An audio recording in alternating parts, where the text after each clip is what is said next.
안녕하십니까. 임철순TV의 임철순입니다.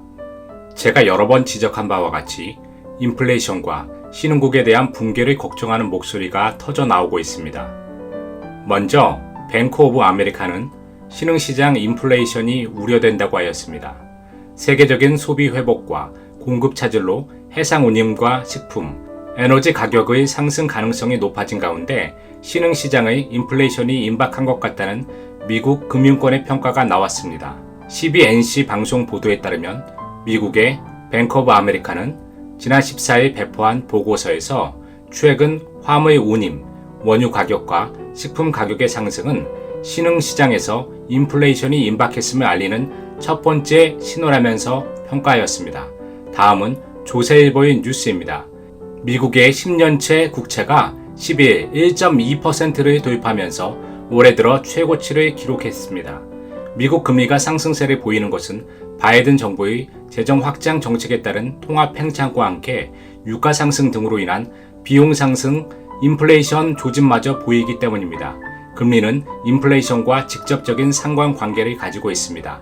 인플레이션이 발생하면 금리는 오르고 금리 상승은 경제 패러다임을 바꿀 수 있습니다. 금리가 인플레이션에 조금이라도 밀리게 된다면 인플레이션의 늪에 빠지게 되고 금리가 상승하면서 다시 경제는 휘몰아치게 됩니다. 원자재 랠리는 요즘 시장 내 주요한 화두입니다. 인플레이션 우려를 키운다는 점에서 특히 그렇습니다. 제롬 파월 연준 의장이 인플레이션 우려를 일축하며 초완화적인 통화정책을 계속해서 언급하고 있음에도 불구하고 시장 금리는 계속 뛰고 있습니다. 여기에 블룸버그는 미국과 유럽의 주식, 채권부터 원유까지 거의 모든 선진국 자산시장은 마침내 인플레이션이 오고 있다고 블룸버그가 진단하였습니다. 8일 블룸버그에 따르면 글로벌 시장에서 인플레이션이 수년 만에 최고로 치솟았습니다. 이날 30년 만기 미 국채 수익률은 장중 1년 만에 처음으로 2%를 넘겼습니다. 유럽에서 기대 인플레이션은 2019년 이후 최고입니다. 같은 날 뉴욕 증시의 간판지수 스탠다드 & 푸어스 500은 6거래 연속 오르면서 또다시 사상 최고를 갈아치웠습니다. 이러한 상황에서 한국의 금융부채 증가에 따른 부담감을 홍남기 장관이 토로했습니다. 빚으로 만든 경제는 그만큼 위험합니다.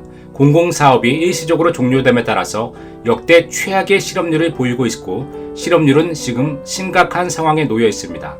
부동산에서 정부의 새로운 공급 정책은 구체적인 내용과 실상, 땅 주인과의 협의는 없는 채 발표한 대책으로 이 정책은 성공하기 어렵고 당분간 집값과 전세 가격은 계속해서 상승 기조가 될 가능성이 높습니다. 집값에 대한 기대 수요도 최고조에 달하기 때문에 시장 친화와 세금 완화 조치로 인한 매물 증가로 인하여 정부는 그러한 대책으로 방향을 틀어야 합니다. 정부의 대책은 과거 실패한 베네수엘라, 미국 등의 정책을 그대로 답습하는 꼴이 될 수밖에 없습니다. 정부의 인위적인 경제 부풀리기는 청년들에게 재정 부담을 가중시키는 꼴이 되기 때문에 빠르게 시장 친화적이면서 민간 중심의 정책으로 전환해야 합니다. 지금까지 임철순TV의 임철순이었습니다.